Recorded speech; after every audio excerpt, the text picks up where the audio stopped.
பொதுவாவே வீட்டுல சமைக்கிறதுன்றது குறைஞ்சு போச்சா? 75% மக்கள் வெளியில சாப்பாடு வாங்கி சாப்பிடுறாங்க.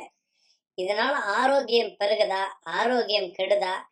பல பேருக்கு வேலை வாய்ப்பு உருவாகுதா? இல்ல சோம்பேறித்தனம் அதிகமாயிடுச்சா? நீங்க எப்படி பாக்குறீங்க?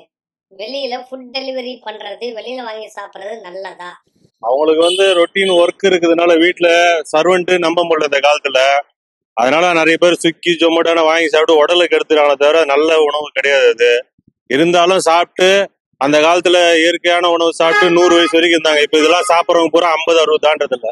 அதெல்லாம் ஆடம்பரன்ற பேர்ல சாப்பிட்றாங்களே தவிர, அவன் கேஎஃப்சில வாங்கினா நான் டோமினோஸ்ல வாங்கினேன், இப்படிதான் ஒரு காம்பினேஷன்ல போதே தவிர மற்றபடி நல்ல ஹெல்த்தியான ஃபுட் எல்லாம் கிடையாது. இது வாட்டர் மெலான் இருக்குது, இது சாப்பிட மாட்டேன்றாங்க. இது இயற்கை கொடுக்குறது. ஆனா அது ஐஸ் போட்டு அதை போட்டு கண்ட கலர்ல கொடுக்குறது வாங்கி சாப்பிடுறாங்க.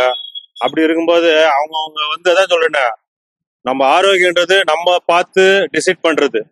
இது என்னன்னா கேஎஃப்சில சாப்பிட்ற ஃபுல்லா பாத்தீங்கன்னா கேன்சர், பாதி பேருக்கு பாதி பேருக்கு வயிற்றுல அல்சரு, எவ்வளவு பிரச்சனை வருது தெரியுமா? இதெல்லாம் ஸ்விக்கி ஜொமேட்டோலாம் அவங்களுக்கு வாழ்வாதாரம். அது 10 பேருக்கு எத்தனை கொடுத்து அவங்க 10 ரூபாய் சம்பாதிக்கிறாங்க, அது வேற சமாச்சாரம்.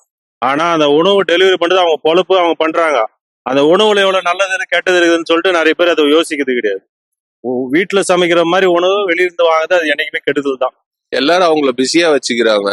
இதன் மூலியமா ஒரு ஒரு இளைஞர்களுக்கு ஒரு வேலை வாய்ப்பு. ஆனா அது லாங் டேர்மா இருக்குமாங்கிறது தெரியாது, என்னைக்கு இழுத்து மூடுவாங்கன்னு தெரியாது.